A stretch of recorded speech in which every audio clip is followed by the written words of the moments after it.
Hey there, I am here with Paul Massey from Elatec, CEO of Elatec RFID, located down in the Florida area. How you doing today, Paul? Doing great, Andy. How are you? I'm good. I'm hanging in there. So how's Florida? How's Southern Florida? How are you guys doing? Your team? I know you just moved down there recently, just in time to set up during the pandemic. How's everybody at Elatec doing today?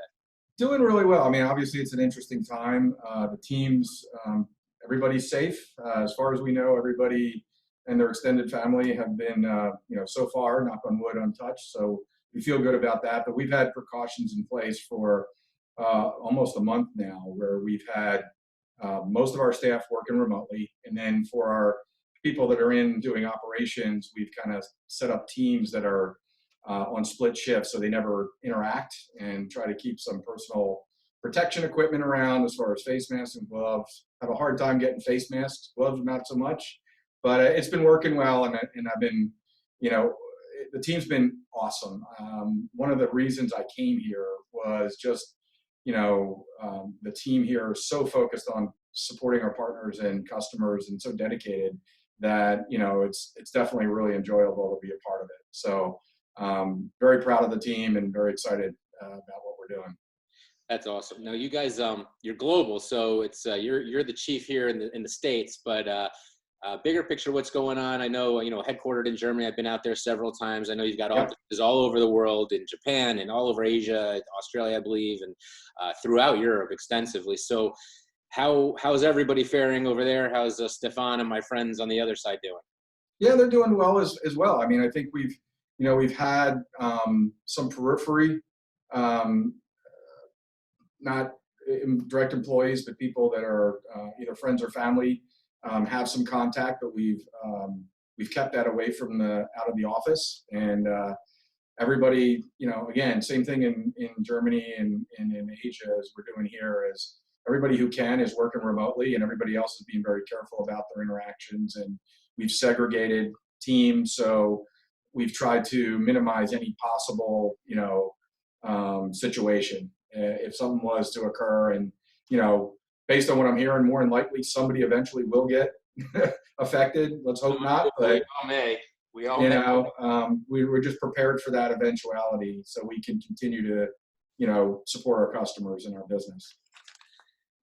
Well, it's good to hear you guys are staying on top of everything, and so far everyone's safe and sound. So, shifting gears a little, tell me how are your dealers doing? You guys support a ton of dealers out there. You're instrumental in their print management offering and a lot of their security and authentication offerings. They're Right. busy as heck right now, which means I'm guessing in some ways your people are probably busy. How are you doing with the dealers? What are you doing to support them? And any stories that you can share about just in general the technology? What is this RFID technology offering and helping the bigger picture that we're all dealing Yeah. with? So, I mean, some of the specific things we've done for dealers and customers.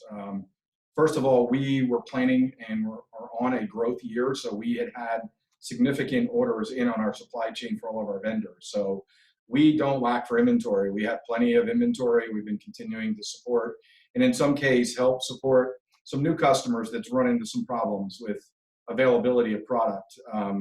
That actually was a situation in Europe with a medical customer that our European team was able to support when they ran out of readers for a single sign-on application for a medical application, right? So it's obviously it's needed, it's contactless, so there's no interaction. It's also secure for medical records and HIPAA type requirements. So that was one scenario, but we're continuing to support all of our customers in that way. With the dealers specifically, we're being very flexible on terms. And right now, as people are, not traveling as much, we're able to do more training, do more that type of interaction with our teams and our partners and our customers as well. So we've kind of shifted and pivoted a little bit on where our energies are, but try to go with the flow. And it's kind of something different every week, but we're trying to be really open-minded and flexible and supportive wherever we can. That's great to hear. You do have a partner, and we covered it very briefly in one of my other interviews. You're starting to participate in this too. Why don't you tell us about what's going on with how you're helping with some triage units with ACDI and PaperCut? Right. Well, and it's thanks to you and your previous interview with Josh Lane at ACDI. I actually, John Villegas and I on my team, we saw that, and right away, we're partners with Josh and the ACDI team, so we reached right out to him and offered our services, and we're engaged right now in seeing how we can help his efforts and PaperCut's efforts on pulling together a kind of an offering to help the triage on the front lines. We've got a unique product that is an IP68. It's a silicone encased reader. It's meant for a lot of high moisture environments, and in that type of scenario where there's going to be constant cleaning and cleaners and abrasives, we feel like this would be a really nice piece of equipment that we can offer up that would actually help on the front lines and support just, the efforts. Just to stop you there, take a step back. Most of most of the people watching this are a lot of toner nerds out there, and can you help me, or can you help them understand a little better what is RFID, how does it work in, and where does it fit into this piece of the puzzle? I know it because I've sat through these presentations so many times with you guys, and it's an incredible technology, but you're sort of the connector between the people and the hardware, right? You sit in the right, middle. exactly. And the beauty of, if you have the environment and the application set up, right, because we're only one part of the solution, but a customer with their RFID badge, or in some case mobile credentials, can walk up to a printer and not have to touch and interact with the printer, no touch screen, no buttons, basically authenticate, and the printer will release or print their print job if it's queued up. In a single sign-on environment, like in what we're seeing in a lot of the triage, they don't have to log into the keyboard, right? It simply will authenticate and allow people to access medical records directly. Obviously, there'll always be some interaction, whether it's touch or mouse, but the initial authentication and single sign-on could be done in a no-touch type environment, which especially with the badges and yeah. some of the other things that you guys have started putting RFID into. I remembered something about you're actually even starting to work on, maybe I shouldn't even say, but some mobile authentication. Yeah, hopefully I didn't say that out of turn, but no. Mobile credentials, and we worked with hard credentials for years. Obviously, we're also working with mobile credentials and have had several engagements and are actually deploying that with some customers now. So that's sort of the wave of the future. Is in many cases, customers are looking for two-factor authentication. So you would have your badge and potentially your phone, or your badge and a biometric, let's say a fingerprint or iris scan or facial recognition. So it's more security, which is, in the world we live in, security is becoming more and more of a top priority, especially in medical, right? It medical must be huge for those triage units too. So what a nice piece of the puzzle you guys bring to the table. Yeah, and we're looking for any other ways that we can help, and in that regard, we're always, we'd like to help in many, many ways, and if there's other opportunities, we're looking for other opportunities where we can assist the community and the greater good.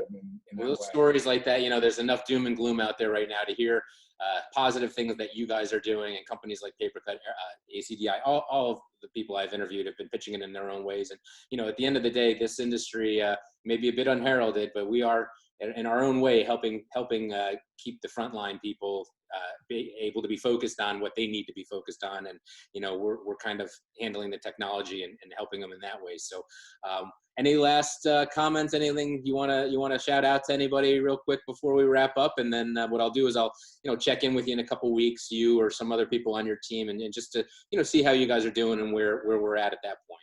Sure. Yeah, no, I think, things are just going well. We're coming off a fantastic Q1. Not sure, what April and May, I think they're going to be interesting months for us, as we're kind of getting into, I don't know if this is the peak, but it's certainly getting into a lot of the scenario right now. So we're working on that. But again, I think we're just, our customers and partners, we're just here to help and and happy to do whatever we can do to assist them. So, you know, that's why we're here. So, and we're happy to do it. Great to hear. Great to hear. I appreciate you taking the time out of your schedule. I know you've got a ton going on. Your people are super busy, and you're working around the clock, literally, because you support the sun never sets on Elatec, right? That's true. That's true. So, you know, we'll check in soon, and you be safe, and say hi to everybody back home for me. And, you know, we'll check in with you in a little bit. Take care. Thank you. Sounds good, Andy. You be safe as well. All right. Take care. Bye.